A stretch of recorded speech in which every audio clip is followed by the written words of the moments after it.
Fala galerinha do sétimo ano, aqui é o professor de arte do Colégio Ateneu e vamos para a nossa 13ª aula. Pessoal, aí no caderno 3, capítulo 2, tá? Página 27.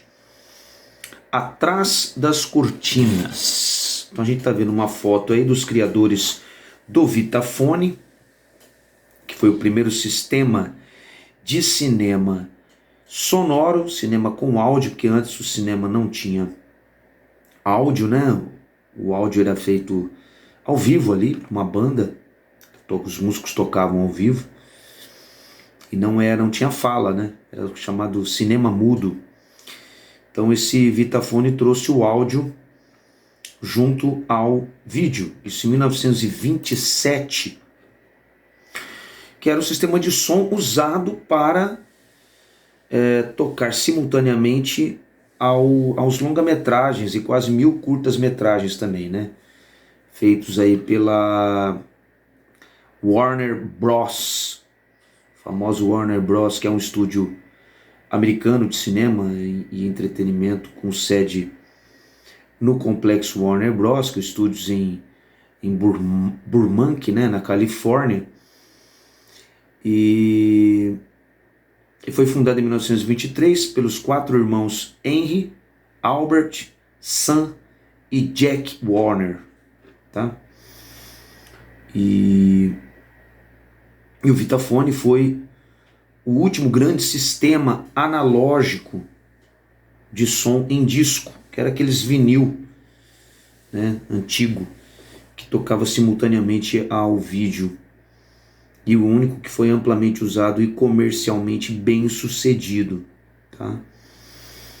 Então a trilha sonora não foi impressa no próprio filme, mas emitida separadamente em discos, né? Em vinil, como eu acabei de falar. Bom, nesse capítulo falaremos de elementos das linguagens que ficam nos bastidores. O figurino, o cenário, as coreografias e as trilhas sonoras são fundamentais para a nossa experiência com as linguagens cênicas e audiovisuais. Esses elementos se apresentam como condutores de uma viagem pelo tempo nas histórias do teatro, da dança e do cinema. O teatro por trás das cenas. Então, o conjunto de adereços e vestuários das artes cênicas, da dança ou de um filme chama-se figurino. Então, a cenografia diz respeito ao espaço onde as peças e os espetáculos são apresentados. Os elementos de cena, os panos de fundo, por exemplo. Ao longo da história, esses elementos variaram em culturas, estilos e critérios. Há apresentações em que o cenário é a rua, um prédio ou uma construção, com outra finalidade, e que os atores se vestem com roupas comuns que os confundiriam com pessoas comuns nesses lugares. Na tradição ocidental, o teatro grego ocorria em teatros de arena e os atores usavam máscaras que definiam os personagens. Na Idade Média, as companhias de teatro viajantes, né, no gênero da comédia dell'arte, levavam cenários em carroças. Nesse tipo de peça, havia algumas partes do texto que seriam encenadas em telas mostradas ao fundo. Todos os acessórios de cena também eram transportados nessas carroças que acompanhavam a trupe por diversas localidades.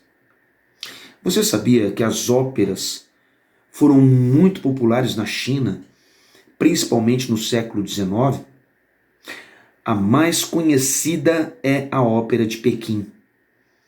As óperas chinesas misturam várias linguagens: canto, dança, acrobacias, artes marciais, atuação cênica e recitação de textos.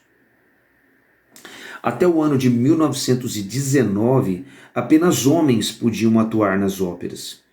As maquiagens eram feitas bem fortes e cada estampa tinha um significado. Nesse estilo de teatro, os cenários eram mais simples. Em compensação, os figurinos eram muito luxuosos. Os atores utilizavam roupas típicas, com estampas ornamentadas. Modernidade nos teatros europeus. Aí a gente está vendo a imagem de uma fachada da Royal Opera House em Londres, na Inglaterra. Isso em 2019. É um tradicional local de apresentação. Paralelamente às companhias viajantes, os prédios teatrais foram sendo construídos em países como a Itália, a Inglaterra e a Espanha. A partir do século XVII, que vai de 1601 até 1700, foram sendo desenvolvidos cenários mais complexos, envolvendo efeitos de ilusão, como a suspensão de corpos por cordas, entre outros. O uso de polias e roldanas revolucionou os cenários. Algumas vezes, grupos teatrais utilizavam guindastes para criar os efeitos. No século XIX, cada vez mais o público pedia efeitos e eram criados sons, explosões e elementos de cena impactantes. Esses efeitos ficaram conhecidos como maquinismos. Observe a litografia de 1855, que é um tipo de gravura, né? Que mostra os bastidores da Ópera de Paris. À esquerda, um homem movimenta uma parede inteira que representa a fachada de um edifício, enquanto outros dois, um no alto da parede e outro no chão, movimentam um poste alto. No centro, há um fosso, um subsolo onde várias pessoas também trabalham nas cenas. Olha aí, dá uma olhada. Esses são os bastidores, né? Da antiga Ópera de Paris, Sala de Pelletier, em 1855. Essa litografia é de autor desconhecido.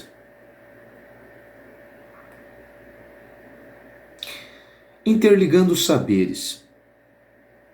O homem sempre procurou maneiras de facilitar sua vida criando técnicas, ferramentas e dispositivos mecânicos, máquinas, geralmente construídos de uma única peça, capazes de reduzir esforços ou dar comodidade para uma pessoa na execução de alguma atividade ou trabalho. Por exemplo, para uma pessoa elevar um caixote, é utilizada uma máquina simples chamada de roldana ou polia, na qual a força necessária motora é aplicada de maneira mais cômoda e com menos esforço em alguns casos. A história relata que Arquimedes foi a primeira pessoa que construiu e usou um sistema de roldanas. Assim ele podia deslocar grandes pesos exercendo pequenas forças. Para mostrar a eficiência desse dispositivo, Arquimedes preparou uma espetacular demonstração experimental. Um navio de frota real grega foi tirado da água com grande esforço por um grupo de soldados e colocado sobre a areia da praia. Ligando o sistema de roldanas ao navio, Arquimedes convidou o rei Hieron para puxar a extremidade livre da corda. o qual, conseguindo sozinho e sem grande esforço, arrastar o navio sobre a areia, causando surpresa geral e fazendo aumentar ainda mais o prestígio de Arquimedes junto ao rei. Aí, polia ou roldana é uma máquina simples construída de uma roldana leve e giratória em torno de um eixo central, com uma fenda ao longo da lateral do disco, por onde se passa um fio leve, flexível e inextensível, né? Que não é elástico, né? Se na construção das pirâmides eles conhecessem esse processo, né? Bom, continuando. Cenografia, a escrita da dança. Será que a dança pode ser escrita? As danças coletivas de povoados, cidades, regiões ou culturas antigas não modificam seus elementos de acordo com quem participa. Elas se baseiam em histórias e tradições. Algumas danças acompanhavam formas de luta, já na Grécia Antiga. Na história das danças ocidentais, grupos, coreógrafos, diretores e grandes artistas passaram a ser reconhecidos pelas suas criações. Acontece, como nas artes visuais, o surgimento de autoria da linguagem da dança. O italiano Domenico da Piacenza, que nasceu em 1390, faleceu em 1470, foi um dos primeiros mestres da dança de que se tem notícia. Na sua época, as danças ocorriam nas cortes dos castelos. Ele fez o primeiro tratado de coreografia de que se tem registro. Ou seja, Piacenza fez anotações que traduziam movimentos corporais, como na partitura, que indica aos músicos as notas no tempo. Ele foi um grande professor e seus alunos também se tornaram grandes mestres posteriormente, como Antônio Carnazano, que nasceu aproximadamente em 1430, faleceu em 1484, e Guglielmo Hebreu da Pesaro, que nasceu em 1420 e faleceu em 1484. Os balés clássicos surgiram oficialmente por volta do século XVI, de 1501 a 1600, a partir do Renascimento. Balletto, em italiano, significa um conjunto de ritmos e de passos que vão acompanhar ou se desenvolver em sincronia com uma música. No século XVII, que vai até 1700, os balés se firmaram como uma dança teatral e se propagaram pelo mundo. A construção dos prédios de teatro foi um fator muito importante para que as companhias de dança se desenvolvessem. As grandes cidades começaram a ter teatros, óperas e as próprias companhias de balé. No seu significado histórico, o termo coreografia tem origem na palavra grega choreia, relacionada a uma dança da Grécia que ocorria em círculos. Foram os franceses Raoul Feuillet e Pierre Beauchamp que criaram o termo chorégraphe em um livro do ano 1700 para fazer notações das danças. Assim, a coreografia é a arte de criar e de organizar os movimentos da dança que acompanha uma música ou um estilo musical. Também significa colocar esses movimentos em um papel, em uma forma de códigos para cada movimento. O coreógrafo é a pessoa que cria e escreve a coreografia, anteriormente conhecido como mestre do balé. Aí a gente vê um espetáculo de balé na Royal Opera House, em Londres, na Inglaterra. Isso essa foto é de 2018. Notações coreográficas. Várias imagens registradas em pinturas rupestres, que são pré-históricas, egípcias e gregas, representam cenas de dança. Não podemos afirmar que todas essas imagens antigas eram anotações de passos e encenações, mas elas mostram o significado da dança para aquelas pessoas. Podemos imaginar outras culturas, outros tempos. Essas notas coreográficas nos aproximam daquelas danças, mas seria difícil reproduzir uma dessas coreografias tais como eram em suas épocas. De uma forma mais eficiente, perto do século I depois de Cristo, já havia anotações que direcionavam passos de danças tradicionais na Índia.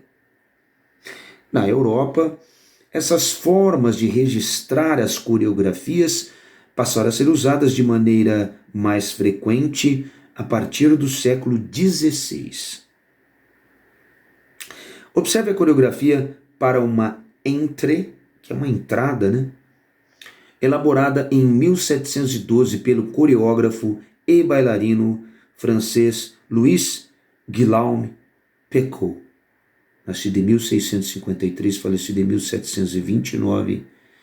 Você consegue imaginar que movimentos são esses? Olha só. Essa aí é uma coreografia para uma entrada, entrée, feita pelo coreógrafo bailarino francês Louis Guillaume Pecot em 1712. Grande Louis Guillaume Pecot, né? Foi um coreógrafo e bailarino francês extraordinário. Ele se tornou diretor da Academia Real de Dança, exercendo influência sobre a evolução da dança cortesã na época de Luís XV, grande Luís XV, né? Que foi o Rei Sol, né? O rei da França aí, em 1643, que reinou em 1643 até a sua morte. O seu reinado de 72 anos é o mais longo de toda a história da Europa e entre os reinados de duração historicamente comprovada foi o mais longo da história. Tá? Bom, não existe um sistema padronizado como os alfabetos para as coreografias. Foi somente no século XX, tá? Que vai até 2000, vai de 1901 até 2000, que algumas formas de notação foram mais difundidas e utilizadas. As formas Laba Notation, Benesch e Sutton são as mais conhecidas. A notação funciona como uma partitura. Na imagem da coreografia de Pecot, há uma partitura no espaço superior da página, sugerindo que a dança acompanha aquela peça musical. Dessa forma, a coreografia acontece em 4 dimensões: altura, largura, profundidade e tempo. Zoom. A coreógrafa Martha Graham. Martha Graham, nascida em 11 de maio de 1894 na Pensilvânia, nos Estados Unidos, se mudou com a família para a Califórnia aos 10 anos, mas nunca manifestara interesse pela dança. O impacto que a dança de Martha Graham causou nos palcos é frequentemente comparado à influência de Picasso, que Picasso teve para a pintura e Stravinsky para a música. Ela criou uma técnica, a primeira de fato a oferecer alternativa ao vocabulário clássico, com movimentos baseados na contração e no relaxamento muscular. Além de fundar em 1926 a Martha Graham Dance Company. Ela dançou e coreografou por mais de 70 anos e durante esse tempo foi a primeira dançarina a se apresentar na Casa Branca, a viajar para o exterior como embaixadora cultural e a receber o maior prêmio civil dos Estados Unidos, que é a Medalha Presidencial da Liberdade. Trilha sonora, música e cinema. As primeiras sessões de cinema não tinham sons. Com o tempo, algumas delas passaram a ser acompanhadas de música ao vivo. Alguns músicos, especialmente com pianos, acompanhavam as sessões improvisando ou marcando o tempo de acordo com as imagens e com as ações que ocorriam nas películas. Por vezes, houve cantores ou atores dublando atrás de cortinas. Podemos dizer que foram as primeiras trilhas sonoras. O fonógrafo, inventado pelo cientista Thomas Edison em 1877, e o gramofone, criado pelo cientista Emil Berliner, foram impactantes para que o som acompanhasse as imagens em movimento. Eles possibilitavam a gravação e a reprodução de sons gravados em um cilindro, como aqueles das pequenas caixinhas de música. Esses aparelhos eram acionados junto aos projetores nas salas de cinema. As primeiras experiências começaram no fim do século XIX, que vai de 1801 a 1900. Nem sempre havia perfeita sincronia, mas já era um sucesso. O Vitaphone foi um sistema de gravação e reprodução de sons para cinema lançado em 1926. O sistema de gravação era um precursor dos LPs. Era uma máquina bem grande. Em 1927, o musical The Jazz Singer, que é o cantor de jazz, foi o primeiro filme lançado com voz em sincronia. A trilha sonora não é só a música que toca em momentos do filme, mas todos os ruídos, vozes e sons que acompanham. A voz, os ruídos, a música e o silêncio são todos elementos de uma trilha sonora. As tecnologias digitais e seus efeitos tornaram esse um território com inúmeras possibilidades. Bom, então vocês dão uma olhadinha aí num trechinho do filme The Jazz Singer, tá? E por hoje é só. Obrigado pela atenção e até a nossa próxima aula. Valeu!